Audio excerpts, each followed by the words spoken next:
Bonjour tout le monde, je suis content de vous retrouver dans cette nouvelle vidéo. Aujourd'hui, on est dimanche, j'analyse vos valeurs.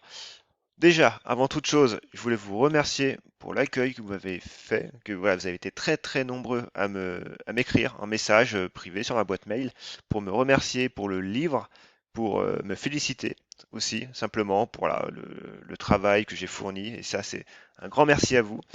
Ça me fait chaud au cœur. Donc voilà. Donc aujourd'hui, on va s'attaquer à vos valeurs. Donc il n'y en a pas beaucoup. Donc avant de commencer, on s'abonne et on active cette petite clochette comme d'habitude.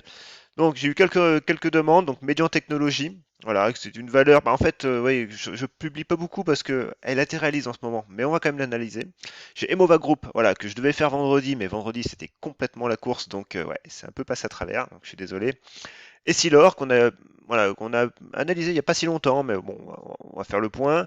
Alors PUI, alors je crois que c'est Pennsylvania Real Estate, voilà, une valeur Nasdaq, Amoeba, Akebia Thérapeutique et JD.com. Donc JD.com, normalement, celle-ci, c'est la bonne. Hein, voilà, normalement, c'est la bonne. Donc on se donne tout de suite rendez-vous sur la plateforme TradingView.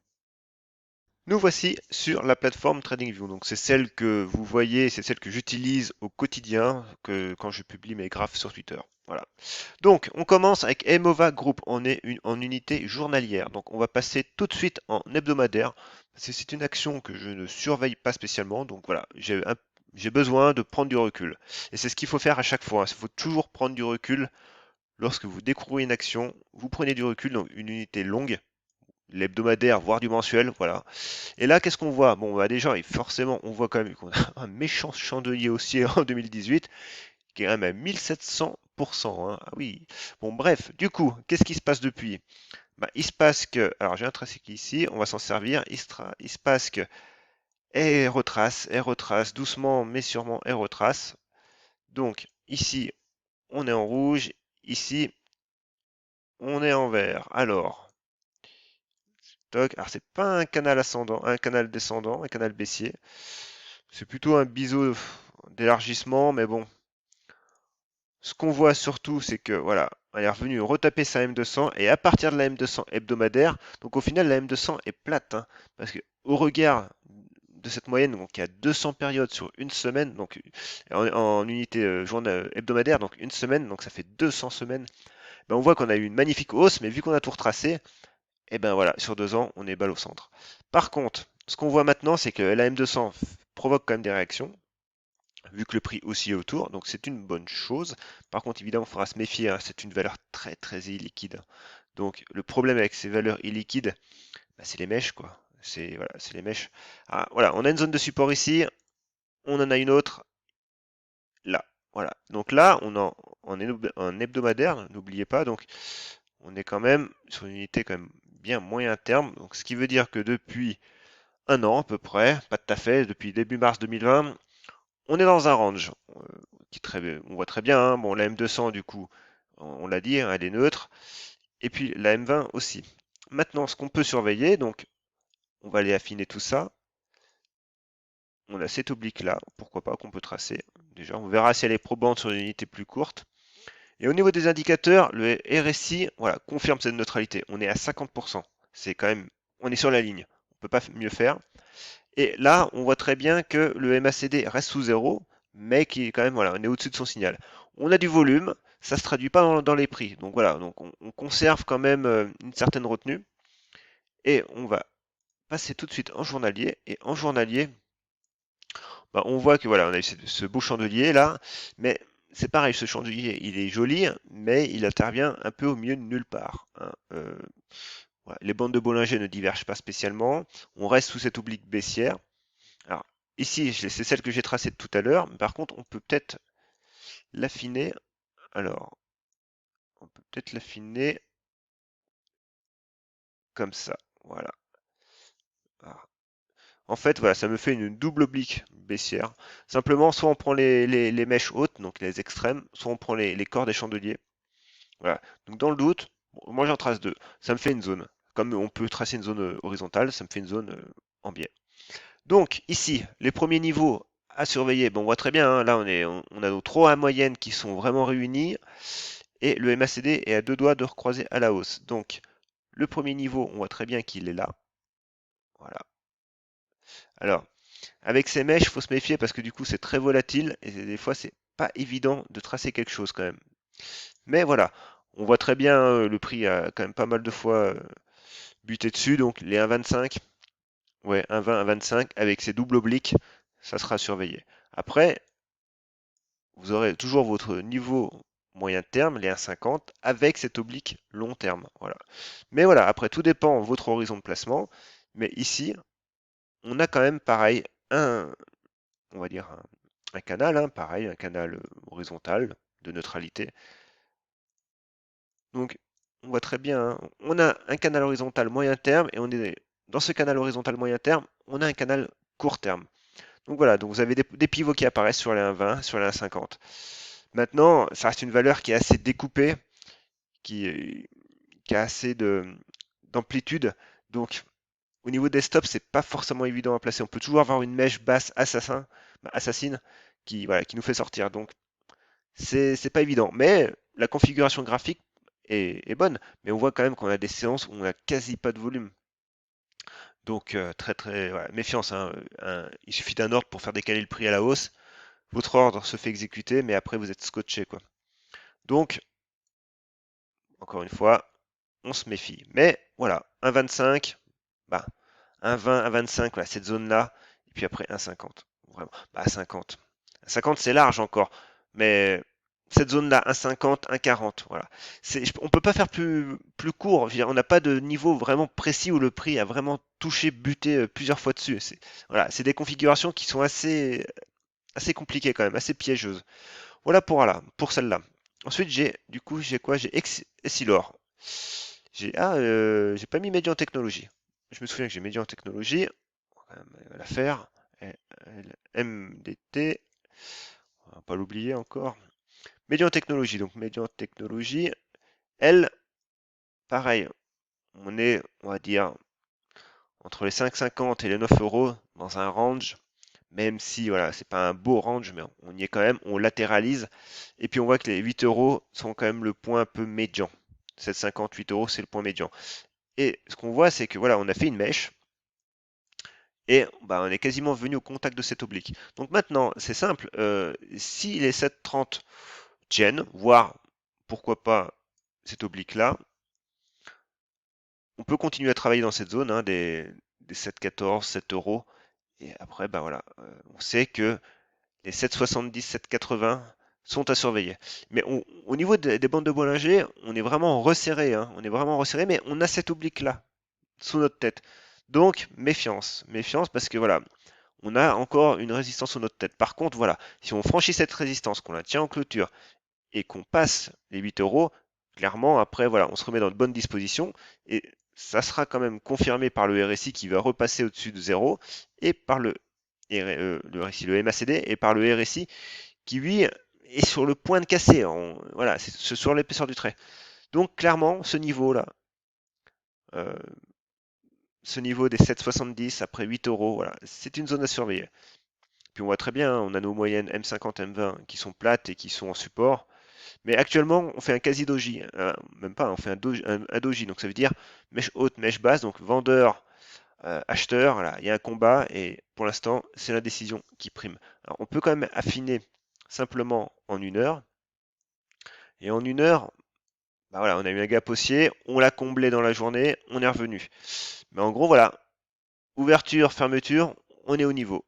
Donc, voilà, on a eu une cassure, mais une fausse cassure, et on reste neutre. Et on voit très bien que les 7,50 là, c'est pareil.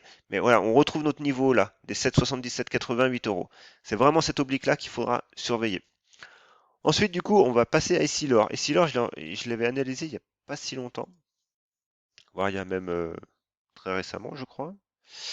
Ici, alors, Essilor, elle nous a fait un breakout. On a vu un petit pullback, et là, on revient de nouveau tester cette zone.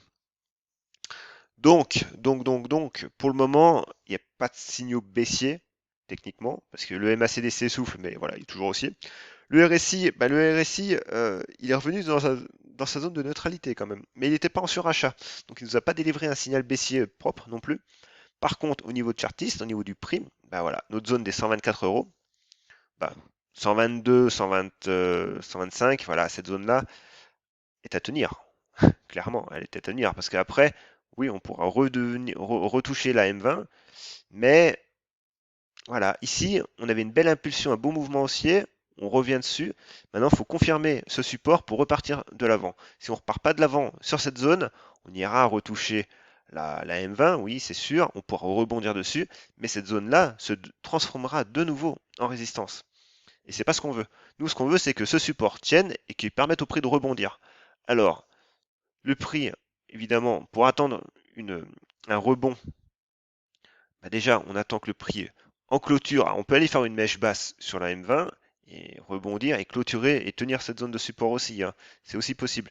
Par contre, maintenant, en signal haussier, on attendra que si ce support tient effectivement, qu'on ait un chandelier de nouveau qui casse cette oblique-là, cette oblique résistance court terme, et ça nous libérerait un nouveau potentiel pour rejoindre les 143 euros. Mais voilà, faut attendre déjà qu'il y ait une réaction saine là-dessus. Et pour l'instant, c'est pas le cas. Pour l'instant, on est entre deux. Et on voit très bien qu'au niveau journalier, on est baissier quand même. Donc, faut vraiment qu'il y ait une réaction forte semaine prochaine, quoi. Parce que on a franchement le risque bah, d'aller plus loin et de voir retaper la M200, hein. Oui, voilà. Mais encore une fois, on casserait cette dynamique et cette dynamique haussière qu'on a eue et cette dynamique de latéralisation ici. Voilà. Si on casse le support, on n'est plus en latéralisation, on corrige. Et du coup, ben, quand on voudra retester les 125, il y a de fortes chances qu'ils deviennent résistance. Ensuite, c'est Pennsylvania Real Estate, voilà. Donc, elle, pareil, je ne connais pas. Donc, hebdomadaire, minimum, voire ouais, mensuel. Alors, qu'avons-nous? En mensuel, une belle tendance baissière. Ça se voit parce que déjà, nos moyennes bah, sont baissières, hein. La M20 est baissière et elle capte le prix quand même depuis novembre 2016 en mensuel. La M50 aussi. La M200, bon, on va dire qu'elle est plutôt plate au regard des autres moyennes. Mais on est sur du très long terme, donc forcément, voilà, on va quand même pas, on se fie quand même plutôt à la M50 et la M20. Ici, qu'est-ce qu'on peut tracer? Ah, une oblique, hein, déjà, on voit très bien que la tendance est baissière, donc forcément, les plus hauts sont de plus en plus bas. Ici, ici, ici. Les plus bas sont de plus en plus bas. Ce que je dis, ça, c'est la théorie de dos, hein, c'est Charles Do. Donc n'hésitez pas à aller voir sur mon site. J'avais fait un cours, je crois que c'est le chapitre 2, qui explique justement ce principe des tendances. Et on peut tracer, pourquoi pas, voilà, ici, bien qu'on ait que deux points d'accroche quasiment, mais bon. Là, on est dans un biseau descendant. Biseau descendant, techniquement et statistiquement, ça se casse par le haut. Donc, déjà, on peut tracer rapidement des zones de résistance. On en a une ici. Donc vous en faites pas pour les couleurs, hein. Je le dis à chaque fois, mais bon, autrement on perd du temps. Ici, pareil, zone de résistance. Ici, zone de résistance. Voilà. Et la dernière qui est peut-être moins évidente ici. Voilà. Là, on peut difficilement affiner plus. Il faut passer maintenant. Alors, je regarde juste les indicateurs. On va passer en journalier tout de suite. En journalier, donc on retrouve nos zones de support, voilà, il n'y a pas de problème. Alors, les zones de support, pas non, c'est les zones de résistance. On va quand même les mettre en rouge, parce que ça porte à confusion tout ça. Donc moi j'aime bien la simplicité. Le rouge, c'est de la résistance, le vert, c'est du support. Voilà, quand je publie un graphe sur Twitter, euh, on le lit tout de suite. Il n'y a pas besoin de se plonger, d'analyser, je veux dire, il faut que ça reste simple. L'analyse technique, ça doit être très très simple, hein, et ça doit découler, hein. Si ça découle pas pour vous, ça découlera pas pour le marché. Donc ici, alors ici, on voit quand même qu'on a, ben, on a du volume, ouais, mais c'est pas évident quand même. Mais bon, bref, ici, on a ça. Ici, on a une zone de support. Ah, pas pris le bon truc là. Oh, allez, la fourchette. Ouh, je la veux pas. Ici, alors, on va zoomer un peu parce que là, on est un peu léger. Toc. Alors, ici, voilà, on a une zone de support et on avait une zone de résistance qui était, qui était là, voilà, à peu près. Qu'est-ce qui s'est passé? On a eu, on va dire un breakout très court terme sur les 1 euro, 1,07 €, mais qui s'est mangé cette résistance oblique moyen terme hein, quand même. Et depuis, le prix consolide. Il consolide et il fait une mèche basse sur cette ancienne zone de résistance qui est devenue support. Donc là, clairement, oui, ça peut être pas mal si on tient cette zone de support. Si on tient cette zone de support, que le prix réagit positivement dessus, on ira voir les 2,40. Ça, c'est clair. Maintenant, on peut tracer aussi une oblique haussière comme ça, voilà, qui cadre le prix. On a un volume et on a un volume plus faible sur une consolidation, ce qui est très bon. Donc, il n'y a pas de problème. Je veux dire, voilà, on a un range avec une très très faible volatilité, c'est une bonne chose. Maintenant, si on tient ce support des 1,23, des 1,20, on ira voir les 2,50 qui sont l'objectif les plus hauts de mai-juin 2020. Par contre, il faut tenir. Si jamais on ne tient pas, on aura un faux signal. Et au final, la tendance moyen-long terme reprendra son cours. Voilà, on redescendra. Parce qu'on peut même encore retracer, si vous voulez, une petite oblique ici. Voilà. Et je vois aussi qu'on a un gap ici. Voilà. Donc déjà les 2,50, pourquoi pas la bande basse du gap. Voilà, ça fait 2,80. Ça reste sensiblement dans la même zone. Mais il faut tenir les 1,25. Ensuite, j'ai Amoeba. Alors, Amoeba, on la connaît un peu mieux. Amoeba, moi j'étais placé sur les 1,60, non, sur les 2,90. J'en avais parlé hein, amplement sur Twitter. Voilà, on est monté et du coup, moi j'ai dû vendre, je sais plus sur quel niveau. Pas très bien en fait, parce qu'au final, on a eu un gap, on a eu un gap baissier, je crois, à un moment. Ici, je crois. Ouais, donc moi j'ai dû vendre dans cette zone-là, ouais, 3,35. Donc bon, par rapport à ce qu'elle a fait, c'est un peu dommage, mais bon, c'est pas grave. Et ce qu'on voit, ben, du coup, ben, forcément, on a biseau, on latéralise, et pour le moment, ben, cette zone de résistance qui avait été franchie ici, qui était devenue une zone support, et ben, s'est transformée en résistance. Et en fait, là, actuellement, il n'y a pas grand-chose d'autre à dire. On consolide. On voit que le niveau des 2,90, ben voilà, on l'a gardé, le prix, le marché l'a gardé en mémoire. La M200 arrive, les bandes de Bollinger se contractent, donc de nouveau, ben, les 3,30, pareil, à surveiller si on passe. Et on voit très bien, on a la M50 hein, ici. Puis ça correspond à peu près avec le MACD. Bon, le RSI, lui, il est baissier là, pour le moment. Mais voilà, on surveille la réaction qu'on va avoir, parce qu'on a quand même la bande de Bollinger inférieure, la M200, un niveau de chartiste. Donc cette zone, il faudrait quand même la tenir. Autrement, ben, on a cette oblique-là, haussière, qui est plus moyen terme, mais voilà, qui nous ferait quand même aller sur les 2,12. Donc moi, pour l'instant, il y a mieux, je pense qu'il y a mieux ailleurs. Néanmoins, si vous voulez prendre une, ouais, si vous cherchez la hausse, pour moi, j'attends les 3,30. Ensuite, j'ai alors Akebia Thérapeutique. Donc ici, pareil, une valeur que je ne connais pas. Donc on va regarder en hebdomadaire. Ben, en hebdomadaire, c'est baissier quand même, c'est baissier. Parce qu'on a une belle oblique ici, très long terme. Après, on peut faire ça aussi. On est dans un biseau, donc descendant, qui se casse par le haut. Mais bon, il y a encore le temps de voir venir. Par contre, voilà, on va tout de suite affiner en journalier. En journalier, bon, évidemment, on a un gap immense. Alors, la borne haute du gap, forcément, fait résistance. Elle peut attirer le prix aussi, hein. Ça peut être un objectif haussier, mais c'est une résistance moyen terme. Et puis là, eh ben, c'est pareil en fait.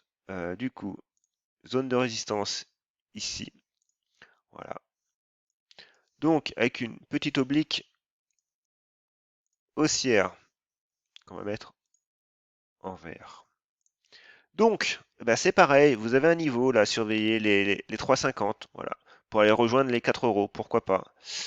Mais bon, c'est pareil, bon, c'est une valeur que je connais pas, mais la tendance de fond elle reste bien baissière quand même, donc méfiance. On latéralise depuis septembre, mais voilà, au regard, on va revenir en hebdomadaire, ça reste compliqué quand même. On reste quand même sous la M50, la M200 encore bien haute. Donc après, oui, on latéralise, les bandes de Bollinger se contractent à mort. Donc pourquoi pas, si on passe les 3,50, ben, on peut remonter, oui, on peut remonter en direction de la M50. Alors par contre, on va repasser quand même en journalier, la M50, journalière était sur les 7 euros et quelques. Bon, là, en hebdomadaire, voilà, on a les 9,50. Mais on aura la M200 qui est au milieu, voilà, qui correspond à peu près à la M50 hebdomadaire. Et qui correspond également au milieu de ce gap. Voilà. Donc, niveau graphique, vous avez des niveaux, hein, des niveaux d'achat, des niveaux d'invalidation, parce que voilà, les plus bas ici sont un niveau d'invalidation. Ici, vous avez un niveau d'achat. Pourquoi pas, vous pouvez prendre une position, hein, c'est moi, ça se tente après, c'est au Nasdaq, donc pourquoi pas. Mais n'oubliez pas qu'à moyen terme, on va se baisser quand même. Et la dernière, JD.com, alors, qui est à 87, donc normalement c'est la bonne. Ici, alors bon, on voit qu'on a quand même peut-être, ouais, c'est, je sais pas s'il y a beaucoup de volume sur cette action, donc méfiance quand même. Mais bon, bref. Alors ici, on a cette zone des 96, voilà. Et par contre, on va quand même se remettre juste en hebdo, en mensuel. Ouais, on est sur des plus hauts historiques, avec un mouvement un peu, ouais, énorme quand même, hein. On est en mensuel quand même. En hebdomadaire, voilà, on voit très bien que pourquoi pas cette zone-là, voilà. Donc il y a une zone un peu plus large, 92, 96. Et puis après, ben, on commence à latéraliser ici, donc on a une zone de support ici, une autre zone ici, voilà. On a des niveaux. Donc voilà, au niveau des supports, déjà, on a ces supports-là. On peut cadrer le prix avec une oblique haussière, bon, qui est une oblique assez raide, hein. Mais voilà, c'est surtout une zone de latéralisation avec un range entre les 85, 95, 96 les plus hauts et les 80 $. Voilà. Les bandes de Bollinger se contractent tout doucement, donc le prix latéralise, ce qui est normal après une forte hausse. Par contre, les indicateurs, eux, ont donné forcément des signaux baissiers. Donc pour l'instant, on voit que la M20 a bien fait réagir le prix à chaque fois. Donc ici, elle a fait réagir le prix. Donc voilà, la M20 s'aplatit, donc voilà, clairement on rentre dans une phase de latéralisation pour moi. Et ce qui est tout à fait logique. Voilà, c'est tout pour aujourd'hui. Du coup, je vous remercie de m'avoir écouté. J'espère que je suis toujours clair et aussi instructif. N'hésitez pas à me mettre des commentaires si vous voulez des remarques ou voilà. Pareil, si vous avez des valeurs, privilégiées sincèrement les commentaires sous les vidéos YouTube, parce que sur Twitter, j'ai peut-être 200 notifications à la journée et j'avoue que c'est un peu compliqué par moment de tout voir. Donc voilà, je vous dis à bientôt et puis bah, là, une prochaine vidéo.